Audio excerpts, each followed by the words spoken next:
he finds out through his own sources that Marcello forged this birth certificate because he knows he's from Tunisia. He knows where he's from. And he says, okay, he forged it. I'm going to fix his ass. The next time he goes to sign in at the Masonic Temple building where the INS offices were housed in New Orleans, he would have to go sign in once a month or whatever. I did that when I used to be on federal probation. I was on state probation. You sign in. So he's staying a deportation order, but they want to know where you are. So he's got to sign in. He usually signs the book. You say hello to the guy, you tip your hat, and you leave. Marcello goes in to sign in, and the guy goes, sit down. And Marcello thought that was strange because he's like, this guy's usually friendly with me. Sit down. And then all of a sudden, these big goons come out of the back, and they grab Marcello, cuff him, and they throw him in a car, and they rush him to Mossad International Airport, where there's a passenger plane, like a 78 passenger seat plane, waiting on the tarmac with just a pilot and co-pilot. And they throw him on the plane. They toss him on the plane. And he's on the plane going, this is it. This is it. And are they going to throw me out? I was just kidnapped. Now, with hindsight, we know that maybe Bobby and General Swing, who was the head of the INS at the time, who Bobby recruited to help him with this, we know that Bobby and General Swing had no intentions of murdering him. But I made a very good case when Pinochet took over Chile. He had an Admiral Carvajal who he said, look, round up all our political enemies, put them on a plane, tell them we could send them wherever they want to go. And once we get them in the air, just open the door and start throwing them out. So now today I make the argument, we know that Bobby Kennedy and General Swing are not equal to Pinochet and Admiral Carvajal, but there's no way Marcello could have known that. Don't forget, Diem is dead in Vietnam. Bobby also and Jack backed a CIA coup that killed Trujillo in Dominican Republic. So it's not beneath them to murder. We just know that now Bobby wasn't planning to kill Marcello, but that doesn't mean the Kennedys weren't okay with killing. And Marcello thought he was going to be killed. So Marcello is literally on the plane thinking, I'm dead. They just kidnapped me. They wouldn't even let me call my wife. They wouldn't let me get money, my toothbrush, nothing. And he begged them, please let me call my wife, one phone call. And they're like, F you, get on the plane. So he gets dumped in Guatemala, and he's a fighter. He didn't rise to the top of the mafia for nothing. Like overnight, he books the Biltmore Hotel. He has his brothers fly in with suitcases filled with cash, and he's running a satellite office in Guatemala. And all the biggest businessmen in Guatemala are paying homage to him, and visiting him and wanting to invest. Please invest with us right away. Right away. So he's running shit in Guatemala. He's going to the racetrack. He's lighting up a cigar. The president's okay with him. He's taking over Guatemala, which is Bobby's not happy about, but as long as you're out of the United States. The heat comes down on the president of Guatemala, probably from Bobby too. But the press leaks out. There's a mob boss in here. He's having a jolly old time. And the Guatemalan president says, look, you got to go. Now they escort him over the border into Honduras. And that begins, he's with his lawyer. His lawyer goes, I won't leave you. So Marcello tells his family, go home. Don't worry about me. I'll be all right. And he goes with his lawyer.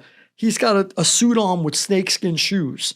And they have to and he's a squat little chubby mob boss. Yeah. And he's got to go a 17-mile trek through the jungle. Yeah. Through the jungle. He falls down a hill. Fucking snake sold his... Jules, he falls down a hill, breaks 3 ribs, and he's telling his lawyer, he's huffing and puffing on the verge of a heart attack, going, listen to me, tells his lawyer. If I drop dead, you go tell my brothers to do what they got to do with that Bobby. Don't forget what I'm telling you. If I don't make it out of this jungle, you tell my brothers to do what they got to do. Now, you know the mob, Jules. What does do what you got to do mean? That means whack them. But that is also, it's crazy how Marcello is a guy who isn't talked about in so much mob lore and whatever. And his life is a movie if I've ever seen one. I mean, these subplots, I mean, it's like, I could see a Netflix series. All day long. Yeah. All day long. And he ruled, I mean, He ruled in Louisiana, which has very interesting terrain, totally different type of economy and everything. Let me just mention something really quick. The Netflix assholes that take my books and use my books I'm going to kill them because I'm so tired of them reading my books. I'm dead serious. Who are they? I watch shows. I can't tell you how many. Let's call them out by name, Lou. Oh, no. Let me just say something. I watch shows that I see bits and pieces of my books, literally a line that's taken right out of my book. And then I'm like, son of a... I mean, what are you going to do, sue over a line? But you know that these guys, they don't know the life. They got to read my book, and then they translate it into paper. And no one wants to call you. By the way, there was one, I don't want to say, it's a big series that called me once, and they asked me a bunch of stuff, and they were trying to lead me to believe that they were going to bring me on as a consultant. They're such sleazebags in Hollywood. I get so tired of them, I got to tell you. But anyway, let me not go off on a tangent, because if you ever hear a guy went postal in Hollywood, just bank on it. When they identify him, it's going to be me. Gotcha. Yeah, because I'm like, I think they just heard you loud and clear. Yeah, I had enough of them. So call me up. Do the right thing. Call me up. Yeah, don't steal. Don't steal. I went to jail when I stole. You should suffer if you steal. You shouldn't steal from people. Listen, I'll get the Louisville downstairs. Yeah. You and me will go break a couple kneecaps. Don't steal from people. Don't worry. Don't steal. So anyway, that said, so Marcello works his way out of there by the skin of his ass. He makes it alive. He gets back to Louisiana, and Bobby now doubles down and gets him for illegal reentry and charges him with federal crimes through the Louisiana prosecutors. What year is Bobby's AG at this point? Yeah, well, he just became AG. This is within the first year. Okay. This is all happening within the first year. So now Marcello starts making threats. I'm going to kill Bobby. I'm going to kill Bobby. I'm going to kill Bobby. Is he sitting in jail? No. He gets out. He bails. He bails. But Bobby put suffocating liens on Marcello's family. He left them with no food in their refrigerator. Like all their checking accounts were frozen. This is Marcello's wife and kids. Yeah. Like an Italian guy with no food. That's a tough blow. Italian guy, right? And you with his family. Right. Omerta, right? So now he starts, at some point, his threats towards Bobby Kennedy start to be directed towards Jack Kennedy. And at some point, a couple of guys around Marcello go, what are you going to do with that Bobby? You're going to kill him. And he goes, no. You cut the head off the snake. The dog. Right. Yeah, the dog, not the tail. Right. The dog will keep biting you if you just cut the tail off. Yep. You got to cut the head off and the tail dies, head and the tail together. Yep. So that's the first thing he says. Then on another occasion, he said, if you kill Bobby, his brother will send out the National Guard to get us. If you kill Jack, he can't do. His brother's disempowered in a split second. Yep. So now he starts to talk, and he's gearing his angst towards Jack. And now he wants to kill Jack, and now he knows. Now at the same time this is happening, this is the perfect storm. Yeah. This is the perfect storm. This is during all the Cuba stuff. During all the Cuba. But my question was going to be, when does Trafficante? Well, Trafficante now is getting heat too. He's pressured. His wife's got liens against her. He's being threatened with all kinds of prosecutions. So Bobby's coming after him too. Bobby's going after him too. Bobby subpoenas his wife. He's not happy about that, Trafficante. So, and he's being strangled. So now, at some point or another, as the mob feels that they need to kill Jack in order to get rid of Bobby, or they're going to be dead. Bobby swore he's going to wipe them off the face of the earth. They're the enemy within, he said. He wrote a book about it called The Enemy Within. He considered them a cancer within the United States that's worse than any foreign enemy. So now they feel they got to kill Jack. At the same time, the Cuban exiles have gone from the mascots of liberty to enemies of the Kennedy administration who are being locked up on land and sea. They hate the Kennedys. And what did they have to do with Carlos Marcello and Santo Trafficante? Only the fact that after Kennedy defunded the exiles, which originally was there was 200 million dumped into the exile effort to take back Cuba. Now, in a minute, they're defunded. They're walking around with cans going, you got a nickel, you got a dime. They don't know how to get money. But Mr. Moneybags is making $1 billion a year. So he starts underwriting them. Marcello does. And Trafficante's underwriting the camps in Florida. Marcello's underwriting the camps in Louisiana, Lake Pontchartrain. There's Cuban exile camps. And all of a sudden, the exiles are getting closer and closer to Marcello. And the exiles, whenever you consider the exiles, don't forget they're rogue, let's say rogue CIA agents, ones that despise Kennedy, but let's not call them, it's not John McCone who's in charge of the agency. It may not be other CIA agents, but there are a few who think that Kennedy's actions are tantamount, or inaction with Cuba, was tantamount to treason twice. Those guys trained the exiles. They felt the exiles were let down, and they despised Kennedy. So let's put them into the picture too. And these are the forces brewing all at once against Kennedy. And now you got Hoover, who knows that if Kennedy gets a second term, he's out or may be smeared as along with it, which was unacceptable at the time. So now you have Hoover kind of seeing all this stuff as it's happening in real time through top echelon informants, through eavesdropping devices, and going, I didn't see and hear anything. So, okay, very good. You got Dulles, who was forced to resign. Whatever's happening in his agency or his old agency, he's really not that really concerned about it either. Let it happen. So you got a lot of people who just despise the Kennedys, who just need only step back. And then you have the ground cabal. Who's in charge of the cabal on the ground?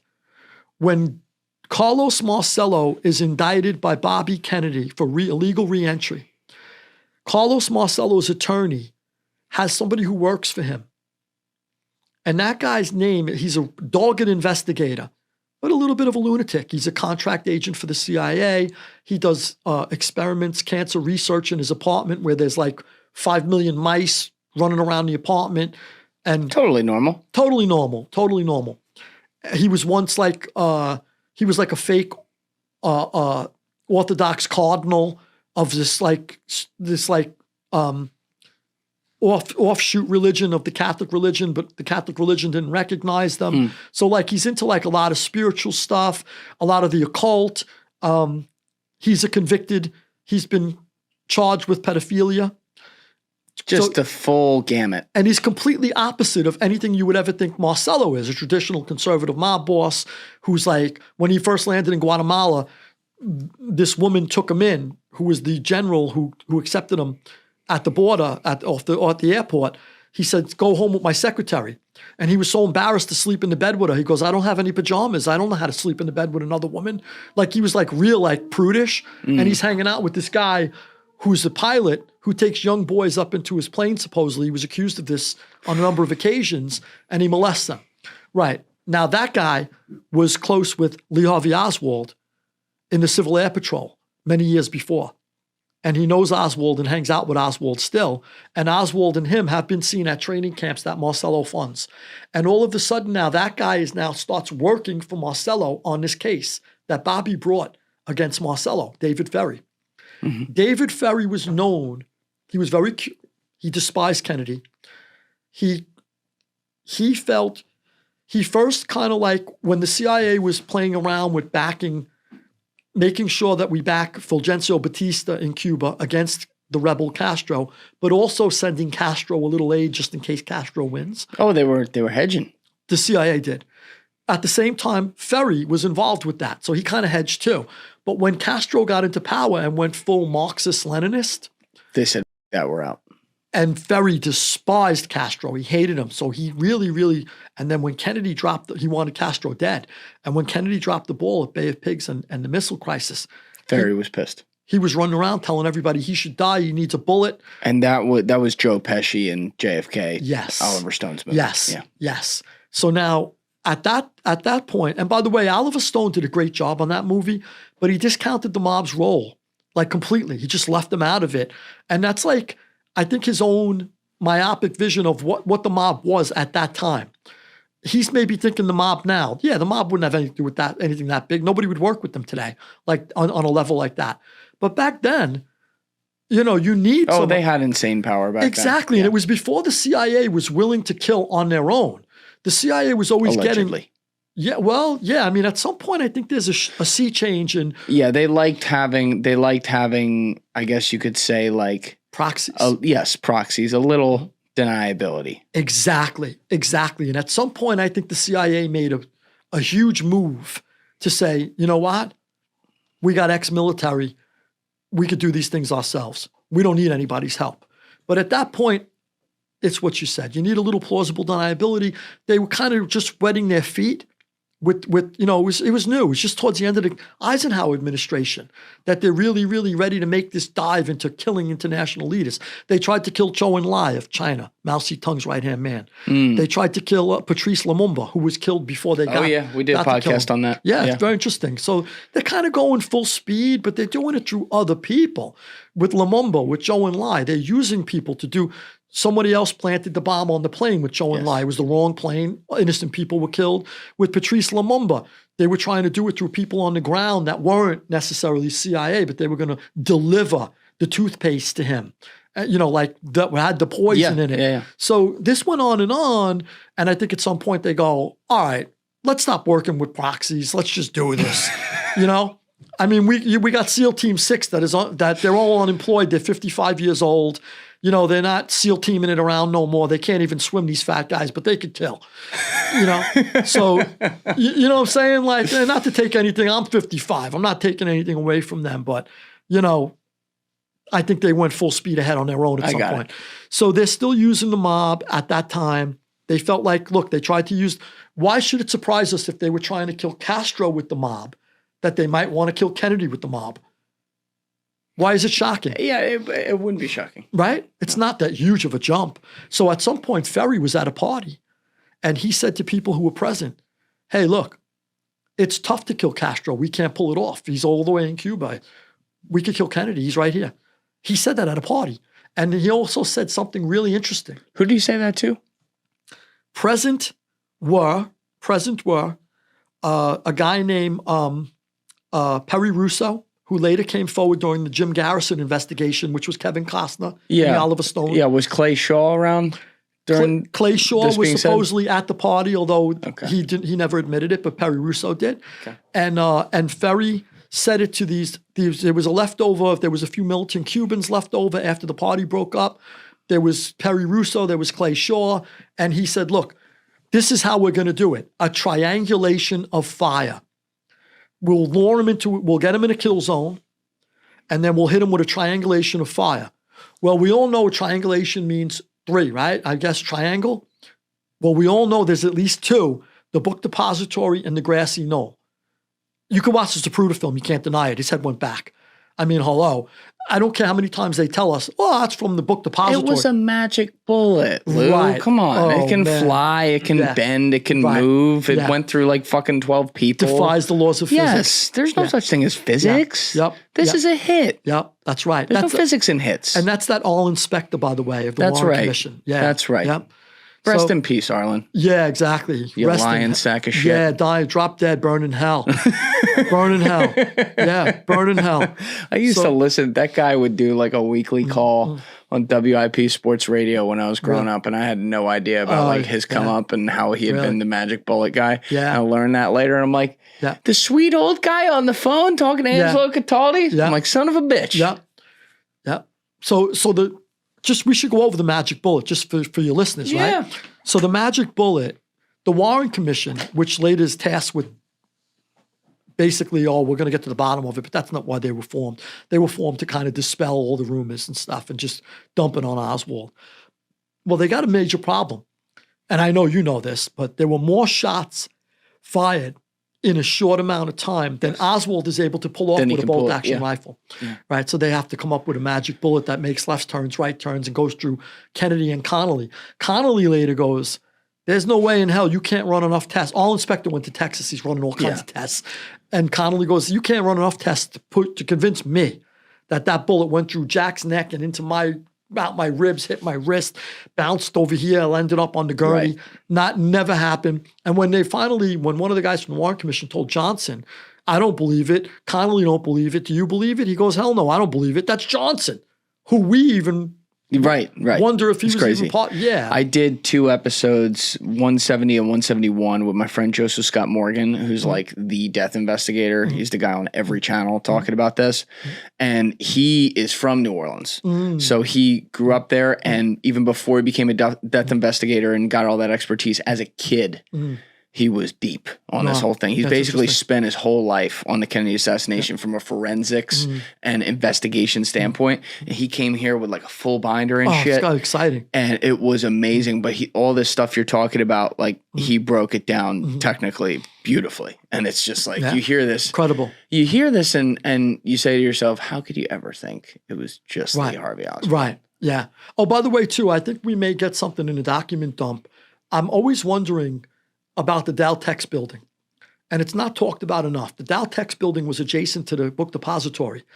Eugene Hale Brading is a crucial figure in this. So Eugene Hale Brading is a convict he's sort of in bed with right-wing extremists who may have gotten the contract when Marcello was floating around millions of dollars to take out Kennedy. They might have picked up that contract because there was a right-wing extremist involved in Miami with the informant Miltia was. And also, too, he's really cozy with the mob. He does a lot for the mob. And he also had an office in a building where Ferry had an office, David Ferry. So he's kind of like in bed with a lot of mobsters. And this is like, there's a lot of evidence that he was in the La Costa golf course was a golf course where like Richard Nixon used to golf, but also all the top mob guys and all the top teamsters. And this guy used to hang out there too. So he's like in bed with the mob, in bed with a lot of people who might have took up the contract. And he changes his name from Braden to Brading on his license.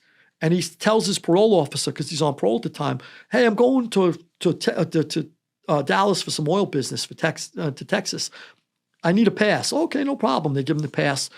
Well, when the shots ring out at Dealey Plaza, Eugene Hale Brading is picked up inside the Dow Tex building, which has a clean shot of the limousine too. And they pick him up inside there, but supposedly he was picked up, brought down to police headquarters, and he said, I was outside on the street. I heard the shots. I ran inside to make a phone call, went up to the 6th floor to look for a phone, then came back down because I couldn't find the phone or someone else was on it. And then the cop got me outside. The cop goes, no, I got him in the building. I picked him up in the building. So he's in the Dow Tex building, and he's very suspicious, and he has ties to not only David Ferry, but there's a hotel where he was staying that Ruby visited the night before the assassination. He had a steak dinner with Joe Campisi, the underboss of the Dallas mob. Then Ruby went over to this hotel where Eugene Hale Brading was staying, which is interesting. And then Eugene Hale Brading is picked up in the Dow Tex building. So if there's a document dump, keep an eye out for the Dow Tex building and what Eugene Hale Brading may or may not have done in there. The police report supposedly went missing from the National Archives, so we might not see anything, but there may be something. I'll tell you some other things to look out for. In the dump, yeah. In the dump. Woody Harrelson's father, Charles Harrelson. Yeah, he was a serial killer in Texas. Keep an eye out for him. He got pinched for shooting a judge with a high-powered rifle for Marcello's brother, who was involved in that case. And another mob guy, but he worked for Marcello's brother. He kills people with high-powered rifles. That's not really common in the mob, other than Gregory Scarpa in the Brooklyn War. Yeah. Really, they don't do that a lot. It's usually like handguns. So he gets caught for that. He gets life. And then at some point or another, he was either juiced up on alcohol or drugs, and he was being arrested, and he had a standoff with the cops. And he went through the whole Kennedy assassination and how he did it. And then they lock him up. He sobers up, and he goes, I was just lying. I just said that shit. I was drunk. And they go, oh, he admitted he was lying. We're good here. I believe him more when he's drunk. I happen to tell the truth when I'm drunk more. People do. Like if I love somebody, like friends, family, I don't tell them every day. But when you're drunk, you're like, I fucking love you. I love you. I love the you truth so comes much. out. Yeah. And I'm a happy drunk. Exactly. I'm a happy drunk. You a happy drunk? I couldn't even picture that. I'm a happy drunk. And the truth. You're a happy sober. Yeah. I am. Actually, I am in my new life. You're right. So look for Harrelson. I wonder. He told a friend of mine, I know a guy who was a bail bondsman in Texas for decades. He knew Charles Harrelson. He said he told me he was one of the hobos. The hobos that got in the picked up. sewer? No, one of the three hobos that are in handcuffs. Remember, they were not in hand. They were marched with the cop. The three. There's a picture. Pull it up. The three hobos. The three hobos, JFK. Let's pull that up. He said. Now, there have been facial recognition people who said that's Harrelson, but Harrelson himself told this guy, Rhett Stein. Is it this? All right, blow the picture up. Yeah, if you could blow it up. Okay, that's supposedly Harrelson. In the back? Well, or no, the front? I can't see from here without my glasses. I think it's in the front, and then the front or the second guy. I can't remember. All right, can we pull up a picture of Charles Harrelson? Let's make a little comparione here. Now he admitted it, and then they buried. Oh shit! Yeah. Wait, go back. Hit that. Now go back to the other picture. What the fuck? Yeah. Okay. Yeah, Yo. Yeah. Interesting, right? Yo. Yeah. Yup. That front guy. You look for him. Yup. Interesting, right? I've never seen that before. Yeah. Not only that, he admitted it. He talked about it. What are the chances that guy's there? And what are the chances that he tells the cops, it's me, I did it, I shot or whatever? You know, I mean, we don't have it because they buried it. Dude. Oh, that just sent a chill up my spine. You should get Woody Harrelson in here. See what he thinks about that whole thing.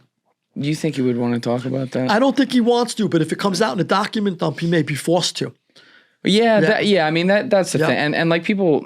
And his father would have told him on a visit, like a wink. Maybe, but like Woody Harrelson has nothing to do with the sins of his dad. I'm not blaming. No. I love Woody Harrelson. I know, but I'm saying like guys like he's that. He's one of the Hollywood guys I love. He's amazing, and I'm sure that like everyone wants to get a clip out of him. Oh, let's ask him about his dad. It's like, if he wants to talk about that, he'll fucking walk in a studio somewhere and be like, let's talk about my dad. I don't think he wants to talk about it. I don't think you're going to get a lot of gigs in Hollywood if you say, by the way, my father killed the greatest. I mean, well, people know that, but well, they don't know that he maybe killed the president, but they know, obviously they've divorced him from that. Oh, right. You know what I mean? But still. I think it's a second divorce will be needed if this comes out, though. That is fucking, that's him. So he told Rhett Stein, who was a bail bondsman in Texas, he told him 3 times, that's me. He goes, I'm the hobo. Now, those guys were mysteriously questioned and let go, and there's no record of that either. Just look at the hair and the ears and the chin and the eyes. Go back to the other picture, Leslie, that we have right there. The one we... No. The one of... Oh, wow. That's the photo that came up when you look up the Charles... Wild, right? Yeah, where was the one... All right. It's right here. I just put JFK. Yeah, that... Dude. Look at the because that's a similar angle. Mm-hmm. Look at the jaw, the ears, and the hairline. Go back. Mm-hmm. Now he's older here. Mm-hmm. But bro, bro, the square forehead exact. Oh, it's exact. The forehead looks like it was transposed. Yeah. Yeah, it looks like the exact same person. Yeah. It's wild, right?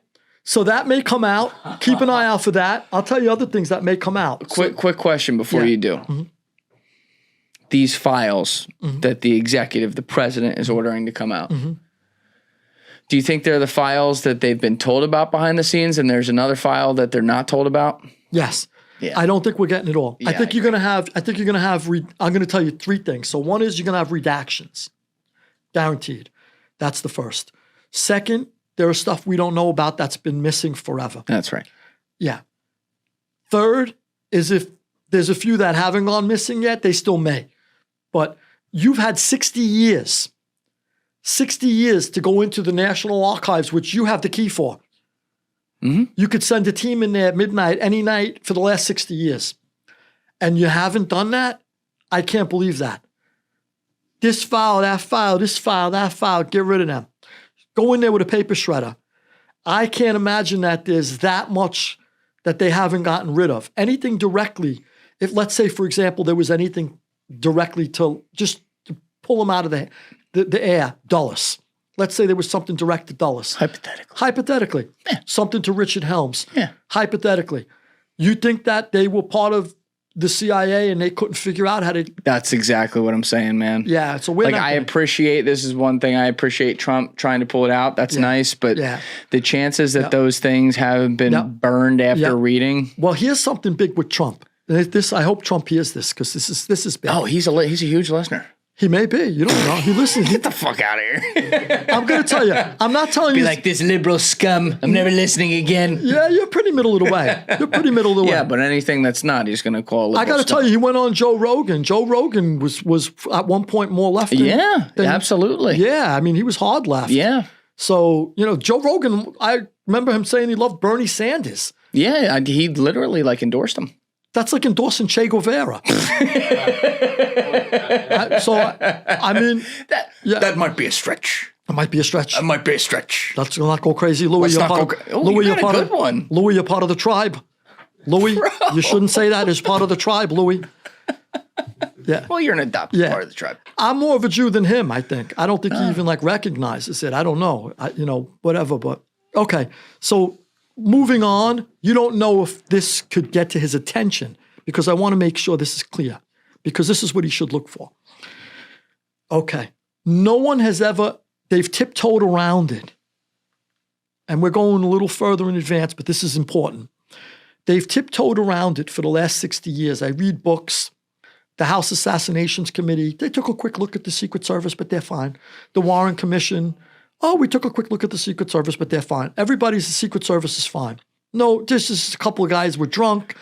Okay, they were drunk. They went to the late night party. They shouldn't have got drunk, but that's all you hear. I'm the first person to wrap up my book, Volume 2 of the Borgata Trilogy, where I name a series of events that take place, I call out, that will directly go to the head of the Secret Service, and this is what happens. And now the mob or anybody else on the ground, whether it be a shooter like him, possible shooter, or the mob, Marcello, Ferry, whoever's involved, Cuban exiles maybe, whoever's on the ground, could not pull it off without the help of the Secret Service, and I'll explain to you why. Could the CIA have gotten to them? I don't know. Johnson, Hoover, I don't know who whispered in this guy's ear, but I'm going to tell you the series of events that happened that you can't tell me were coincidental. Kennedy, before Kennedy lands, there's a last-minute change to the motorcade route. Forrest Sorrells, let me give you the players involved first. Forrest Sorrells is the Secret Service agent on the ground in Dallas. He's been there for years, decades. Winston Lawson is the advance man sent from Washington to work with Forrest Sorrells and prepare the security for the president during the motorcade route. He did a shit job. He admitted it. So you got Winston Lawson and you got Forrest Sorrells on the ground. Now all of these changes start to take place. There's a last-minute change to the motorcade route made by the Secret Service where there's going to be this turn onto Elm Street and then and it slows the limousine down to like a crawl under 10 miles per hour, and it puts it in the midst of a canyon of buildings where Kennedy is a prime target. That's the first thing. Nobody could figure out this last-minute change to the motorcade route. Everybody's like scratching their head going, why did we make the change? Why are we bringing the president down that block? The president's a minute away from the Stemmons Freeway and 5 minutes away from the Trade Mart where his next event is. But his limousine is brought to a slow crawl with that turn. The security ends before that turn. If you look at the Zapruder film, there's people scattered over there. Yeah, it gets wide open. It's wide open. There's a few people scattered and that's it. It's wide open. By the way, look out for the document dump, the Babushka lady. The Babushka lady? The Babushka Who's lady. She? The Babushka lady. The Zapruder film is filming from this way, the Kennedy assassination, right? He's filming Kennedy from the right, right? Where's Zapruder? He's filming him from up just above on the knoll. Okay, like, on the knoll. Like underneath the trees. Okay. And Kennedy's coming, like from Kennedy's head is looking forward and we're like coming towards 90 degrees on. Perfect, thank you. So now the Babushka... Which remind me to tell you about something with the Zapruder film when you're done this. Okay, so the Babushka lady is on the other side and we got her from the back filming it this way. Guess what she's filming? She's filming the grassy knoll. She's got Kennedy right in front of her. Can we type in Babushka lady Pull JFK? Up the Babushka lady. What a name. Why are we calling her Babushka? Watch for that in the document dump. If that tape wasn't destroyed, I don't know what happened to it, but they got the Zapruder film only because he sold it to Henry Luce. Was she filming? Pull up the Babushka lady. Or was she taking a picture? Yes, filming. Filming. She's got a camera. She's filming. But we A don't video. have. A video. This one? Yeah, that's her. That's She's her. filming it as he's going by. That's her. And she's sudden. We can never find her. And we don't know where she is or who the tape was. People came up later and said, oh, I was the babushka lady. There's no proof of that. Whoa. And nobody's ever produced the tape. She's got a better shot of the Kennedy assassination than Zapruder could have ever had. Okay. So keep an eye out for that. All right, If anything relates to it. Now I'm going to come in with this thing I was going to tell you Okay, and then we'll go back to the Secret about. Service. Yes, we'll go back to the Secret Service. Have you seen this documentary, The Octopus Murders, on Oh, son of a bitch. They killed on him. Netflix? That guy's still alive. Do I have the right ones? You don't have the the guy right who was one. killed in his hotel room? Oh, yeah, exactly. The journalist. guy who supposedly killed him, who met him, that guy's still running around. Yeah, I don't even remember the details of who they speculate did it, but it's an amazing documentary. My friend Danny Jones did a great podcast last January with the guys who made that, and they did this whole odyssey where, they followed these cases forever. And the Octopus basically was, the idea of it was that this journalist that you just alluded to correctly, who was killed in his hotel room, that they, I think, ruled a suicide. He killed himself by bludgeoning himself to death all over the room. That's right. In the bathtub, I think. I forget what his name was, Danny something, but that was in like 1989, 1990, something like that. He was supposed to be meeting with a source who was going to help him put together all these different pieces, but essentially what he uncovered was all these cells of intelligence, everything pointing back to CIA, and guys like all the way up to the top, like George H.W. Bush, who was in charge of it in the 70s, where these different people who disappear or fake fronts that would occur where criminal activities happening and then people disappear are all tied back together. That's a very broad way of putting it, but I don't want to get too lost in the weeds here. It's a 4-part documentary. In one of the episodes, though, they're talking with a woman, and I can't remember what her context was, whether she was like another journalist who was trying to get stuff or some sort of source. And I forget what it was, but she tells a story, and I don't know if it's true. It sounds fucking insane to me, but the way she tells it makes the hairs on your skin stand up. She tells a story about being shown the real Zapruder film and being taken back in a room by, I guess, one of these spooky guys from the CIA. And in the film, I believe she said, it was something crazy. I believe she said the Secret Service agent turns around and shoots Kennedy in the head. I came across that one. And she goes, did I just see what I just saw? That no, my eyes are playing tricks on me. And the guy said something really sinister to her, like, don't believe what we decide to show you. It was something like that. And you think about this and you're like, all right, well, even DARPA didn't have AI in 1963. But could there be something? Well, could there be some frame that's fucked with? I will say they did fuck with the frames at one point. We know that. Not to that extent. I read that one time. And but they did fuck with the frames to try to sync up the timing of the bullets where Kennedy's hit and then Connolly's hit. Because Kennedy was hit, then Connolly's hit separately. And it's obvious, but that magic bullet, for it to work, they have to be hit together. The magic bullet has to work. So they fucked around with the frames for that, and then it came out, and then they supposedly... The other thing is Henry Luce was close friends with John Foster Dulles and Alan Dulles. Oh, that's awesome. And he's the one who bought it for Time Life. He bought the film and then buried it in a bin. Excellent. Right, not to show, as a media mogul, you would think you bought it to show the American public, if you bought it to bury it. That's right. And then it only came out later by accident. So that said, I will say this, whether that's real or not, if you're lied to for 60 years, you get us to a point where anything's believable. That's right. Because you got us like, we don't believe you anymore. That's right. And that's the problem. Yeah, and we're fighting this battle in society more than ever right now, where we have Main Street, which you and I are a part of, not trusted institutions. And I always try, I do my best, because I see it that way too. I agree with so much of the crowd out there. Like, there's so much not to trust when you've been lied to on such a massive scale on some of the biggest things. Exactly. But I try to pull people back as best I can, back towards that healthy middle where it's like, okay, yes, we can look at things that have happened in the last 5 years where we were lied to. We can look at things that go all the way back to like the Kennedy assassination that we were lied to.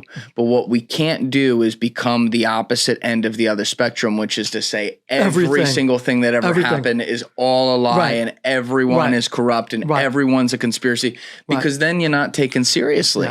And it's going to continue to create that divide there, because I actually believe that institutions, whether it be government or, regular, even corporations, stuff I objectively don't even like. I believe that there is some ability to salvage some sort of good that they can play in the world rather than just completely destroying them.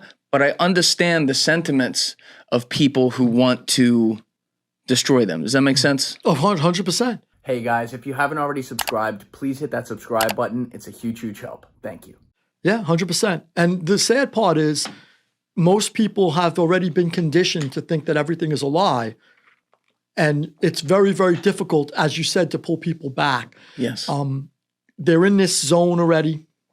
They've sort of detached themselves from that anything could be reality. And I think it's very sad. I think at that point, you could tell them, they're going to, if you tell them red is red, they're going to say, no, it's blue because you said it's red. That's exactly right. Yeah, and it's sad. And we've come to that. But you were talking about the Secret Service, though. That's where we got off this. Look out for the Babushka lady and that tape. Yep. I don't know. I think it's probably been destroyed already. I think that they definitely had to confiscate it. They had to find her and get that tape. You think they killed her? I don't know, because it could be. Who knows? Because it would have been more crucial than the Zapruder film, because Abraham Zapruder's got an angle that she's got a 10 times better angle because she's facing the grassy knoll. For all we know, she's got a rifle barrel in her sights. Yeah. Can we, Alessi, can we pull up the CIA's Wikipedia just to see what they say about this? The CIA's Wikipedia. Yeah, no, that means just Wikipedia, but you get the point. I just want to see what the narrative is they're writing on the headline here. So let's read this. The Babushka lady is an unidentified woman present during the 1963 assassination of U.S. President John F. Kennedy, who might have photographed or filmed the events that occurred in Dallas's Dealey Plaza at the time President Kennedy was shot. Her nickname arose from the U.S. Army headscarf she wore, which is similar to scarves worn by Russian women. Babushka literally means grandmother or old woman in Russian. The Babushka lady was seen to be holding a camera by eyewitnesses and was also seen in film accounts of the assassination. She was observed standing on the grass between Elm and Main Street, standing amongst onlookers in front of the Dallas County building, and is visible in the Zapruder film as well as in the films of Orville Nix, Marie Muchmore, and Mark Bell. 44 minutes and 47 seconds into the Bell film, even though the shooting had already taken place and most of the surrounding witnesses took cover, she can be seen still standing, tough bitch, man, still standing with the camera I'm gonna tell you about at her face. Yeah. After the shooting, she crossed Elm Street and joined the crowd that went up the grassy knoll. The Babushka lady is last seen in photographs walking east on Elm Street. Neither she nor the film she may have taken have ever been positively identified. Her first appearance on film chronologically is on the sidewalk in front of the Dallas County building, which is visible in an image as being on Kennedy's right. She would have crossed Houston Street and onto Dealey Plaza in order to be visible in the Dealey Plaza images. That may imply that the images show two different women of similar appearance. Interesting. It is plausible that once the motorcade passed by, she was able to cross the street to catch a second motorcade drive past on Dealey Plaza, where she would be on Kennedy's left. Now go down real quick, Alessi. Let's see if there's like something called.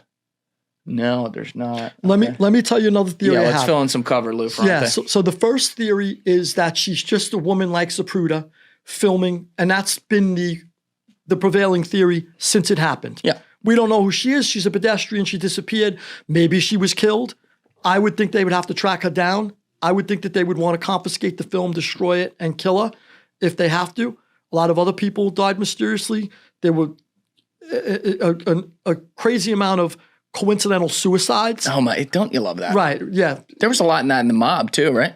Coincidentally, and whistleblowers killed themselves a lot too for some reason. Well, they think they can't. They think they can fly. Yeah. Turns out they can't. Yeah, a lot of whistleblowers just say, I'm checking out after I blow the whistle. Right, they just go for a little. Yeah. So that's very common. So the Babushka lady, that's one theory. I'm going to tell you my own theory that's possible also.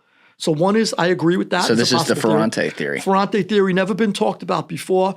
You're hearing it first on Worldwide exclusive. World Star Hip Hop. Right? Let's go. Hearing it first on Julian Dorey. If I was in charge of the hit, like I believe David Ferry was, the conspirators, would it be crazy for me to say to you, hey, Julian, why don't we film this thing? Let's get, what's her name over there, who's like, maybe she's got an army scarf on. I don't know, maybe someone we could trust. A woman who's been maybe in the military or something. She's part of our thing. Have her film it for us. I want to watch Kennedy's brains get blown out after, because I hate him so much. Seriously, you don't know. Seriously. How about if the Babushka lady was working with the conspirators and her job was to film it? She's awful. So they could enjoy it? She's awful. I don't know. So they have it. She's awful cool under pressure. She's awful cool under pressure. She's not scared. She keeps filming. How do you keep a steady hand like that? Zapruder did too, which is amazing, by the way. But she keeps a real steady hand. Then she's just seen walking away. She doesn't go run. You would go run. You would try to like group with people and talk about what you just saw. Picture just taking my camera and I'm strolling away. And then she's seen over here last. And it's a little cold for me. Like there's a certain level of, she's got aura. it's a possibility. I'm not telling you for sure. The first possibility, probably more likely. They got her, they killed her, they took the film, they destroyed it. Zapruder had already sold his to Henry Luce. That came out later. Dan Rather saw it. He was one of the guys who saw the Zapruder film. And he lied to the American public and said his head went front from a shot to the back. Oh, yes. He never mentioned that it went back from a shot from the front. So that said— You calling Dan Rather a liar? Oh, I would never do that. So now I think he got canned for lying. So you got the Babushka lady. The first theory is probably the more likely that they got to her, got the film. But the second theory is possible. Hearing it first on Julian Dorey, the conspirators had her film it. I couldn't put it in the book because, like I said, you don't have the evidence. If it's just out of the blue, but I could talk to you about that, and it's possible. It's possible. Keep an eye out in the document. All right, hold on a minute. Why would the conspirators do that? Why would they kill Kennedy? They're lunatics. You gotta have an element of. But I know. But hold on. Let's look at two different groups that had some involvement in this conspiracy: the mob and the CIA.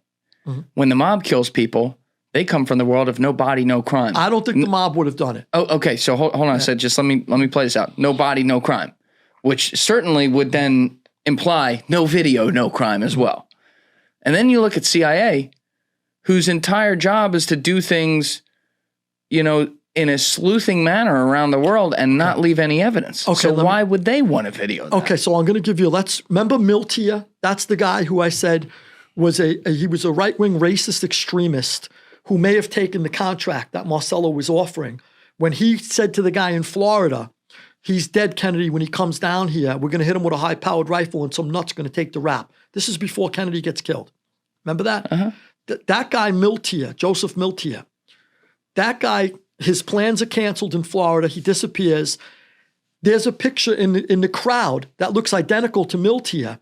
So he apparently went and told somebody else, I'm going to watch it. So he went down to Dallas then when it was canceled in Miami, and then that didn't happen in Chicago. He went to Dallas and he's in the crowd waiting for him. Why would it be crazy for him, knowing Kennedy's going to get killed, knowing he hates Kennedy, for him to go, I'm going to go stand in the crowd and watch it. It's going to happen on Elm Street. I want to be there. It's exciting. I mean, it's like going to a NASCAR race, right? I mean, what floats your boat? If you're a sadist, that floats your boat. If you like automobiles, NASCAR floats your boat. People do snuff films. People are crazy. So I'm not saying that the mob did it. I'm not saying the CIA did it, but I'm saying that people had foreknowledge of the hit. Rose Cherami, she was picked up by a cop, Lieutenant Francis Fruge. Before the assassination, she was on the highway, beat up, thrown out of a car. Francis Fruge puts her in the car. He goes, where are you headed? She goes, I was doing a drug run from Miami to Houston, and the guys were with me, these couple of Italian guys, and they said they're on their way to drop off the drugs, drop me off with my kid, and then I forget if she was with a kid or not. Drop me off. She wasn't with a kid when she was taken, but drop me off, and then and then head to Dallas to kill the president. She says this before he's hit. She's a hooker. She's a topless dancer for Jack Ruby, who's in the know. Now she goes to the hospital. After Kennedy's dead, Lieutenant Francis Fruge goes back to the hospital. He was just thinking it was a drug-induced fantasy. She was doing heroin withdrawals, and she's beat up. I'm not listening to her. When the president gets killed, he goes, oh my gosh, that woman told me. So he goes back to the hospital, and the 2 doctors that tended to her wounds, she told us both that Kennedy was going to get killed. And then she was watching the TV, and she goes, here, it's coming now. Any minute now. Oh, my God. Yeah. So Francis Fruge now calls up the Texas police and the Louisiana police and everybody he could get his hold of. And they go, no, we're not interested anymore. So this is a woman. So people knew. So who's to say now, let's say a Rose Cherami type who's not maybe heroined out, but it's the Babushka lady, her cousin or something, and says, I want to film it. I don't know why. Maybe, you know what kills me with this, Lou, when I look at this case? If the tip of the spear did it, which I think they did, right? And call that the government. Oh, I know. Call it the Pentagon and Joint Chiefs of Staff and the intel agencies. Yes, they're the most powerful people that have the most ability to get intelligence on anyone else that could get in their way in the country. Let's just look domestically. I understand that. However, this was a public execution. Right.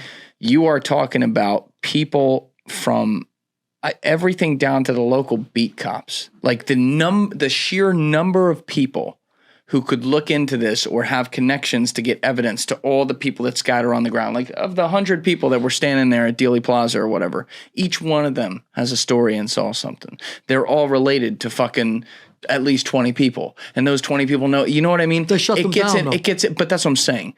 The ability to completely shut down all leads right away to the point where there's a woman who was saying this is going to happen live. And when you call up just the local police, they say, no, we're not looking into it. That means they had to be got into at that point. Right. Well, by then, Washington put pressure on the local police and said, we need to squash this whole thing. It's the lone assassin. It's Oswald. We don't want to go any further with the investigation. You know how crazy that is, though? So let me get back to the Secret Service, which is interesting because that's how high it goes, and I'll prove it to you.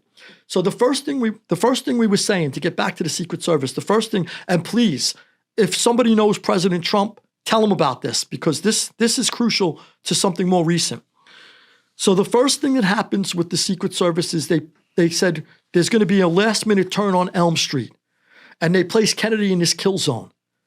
Then they say, okay, the sun's out. We're going to take the bubble top off. Okay, you could say they're going to take the bubble top off because the sun's out. It makes sense. But it's another thing that puts Kennedy in the line of fire without the bubble top. They say, well, some people go, that's nothing. The bullet could have easily went through the bubble top still. No, but you want a clean shot at his head. So it's a lot easier. It'd be a lot more difficult. Exactly. So they take the bubble top off. Now, that's 2 things, right? Let's keep going. There's supposed to be 2 Secret Service guys standing under the left and right tail lights. They got welded things there that they step on, and they hold on like they got welded pieces on the tail lids, and they hold on to like things you would hold on to, like if you're on a roller coaster. Yes. And it's welded. So they hold, and these are 2 tall agents who would obstruct the view from either the book depository or the Daltex building. Those 2 places, right? You come in, those 2 agents from behind would obstruct the view. They're told, we don't want you on the back of the limousine. They go, what? This is where we stand. We need to be close to the limo in case somebody comes to attack. Who tells them that? Secret Service. So you got Forrest Searles there's already. I don't believe he's part of it. Winston Lawson is the advanced man sent from Washington, and I'm going to get to the final culprit. So it's coming from Winston Lawson first. It's not the guy who's still alive, right? Winston Lawson just died a couple of years ago, and that's why there's a guy who's alive. Can we Google Secret Service agent? Oh, no, Clint Hill? No, Yeah, Clint yeah. Hill's legit. Clint Hill's a patriotic American. He's the guy who ran on the trunk. I don't believe the agents on the ground had any part of any type of culpability.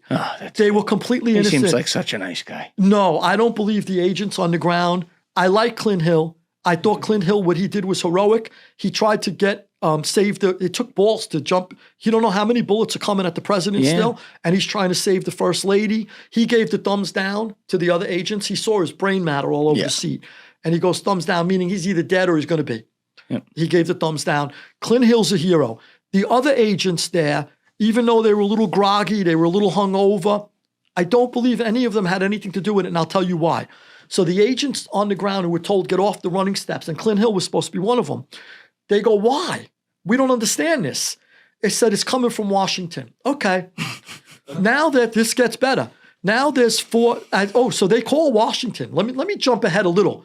They keep jumping, Luke. Yeah, they call Washington, and they go, okay, are we supposed to be off the running steps? That sounds weird to us. And he goes, yeah, not only that, the guy in Washington says, but don't crowd the president too much. He doesn't want to be too crowded on this trip. So they think that's a little weird too. So that one agent, Ron Pontius, hangs up, and the other agent, DeFries, goes to him, who were you just talking to? He goes, Gerald Bain. He goes, Gerald Bain? Gerald Bain's on vacation. He goes, no. At the last minute, he was going to take a vacation, but then he decided to come into work, and he's working out of the East Wing, and he's commanding the whole thing from the East Wing. Oh, conveniently. Yeah. He hadn't left Kennedy's side since day one. Talk about conveniently. I mean, you just said the word of the century. He hasn't left Kennedy's side. He's always in the right front passenger seat in front of Kennedy for every motorcade. All of a sudden, he goes in the most dangerous trip Kennedy's ever taken because they just beat the shit out of Adelaide Stevenson before Kennedy went there. Everybody's telling Kennedy, I list a dozen people in my book. They're all telling Kennedy, don't go to Dallas. It's too dangerous. There's too many extremists there that want to kill you. We don't want you in Dallas. Stay away from there. So Kennedy's going, no, I got to go anyway. But at the very least, the head of the Secret Service, Gerald Bain, who's never left Kennedy's side, decides this is the time he's going to take a vacation. And not only that, he takes the vacation and then he suddenly decides, second thought, I'm not going on vacation. I'm going to go into work. I'm going to go into work and I'm going to call the shots from the East Wing where it's kind of safe, where it's very safe. So let me go through the rest of the little changes that Gerald Bain made, dictating them to Winston Lawson on the ground in Dallas. This feels like a Kennedy rap It song gets better. It gets better. Listen to this, Julian. There's 8 motorcycle cops supposed to be surrounding the limousine, right? 8 motorcycle cops. Let me guess, they didn't. 4 get bumped to the back. Yeah. They go, why? They go, we want 8 around. Kennedy don't want to be crowded, bump 4 to the back. They keep blaming it on the dead president now later. Kennedy said this, Kennedy didn't want to be. He's dead. He can't defend himself. So now they bump the 4 cops to the back. Then you said nobody's filming, right? Nobody, tried the Bush lady in the Zapruder film. You mentioned, well, who would be? You got a press vehicle 2 cars back. They bumped the press vehicle, a whole load of guys who know how to snap pictures. They bumped them all the way to the back of the line, and they're scratching their head going, why are we being bumped to the line? We would never bump to the back of the line. We didn't want to be near the president. Sorry, bump to the back. So now the press vehicle, 4 motorcycle cops to the back, press vehicle to the back. They're pulling people away from Kennedy. The 2 tall Secret Service agents who would obstruct the view pulled off the bumper.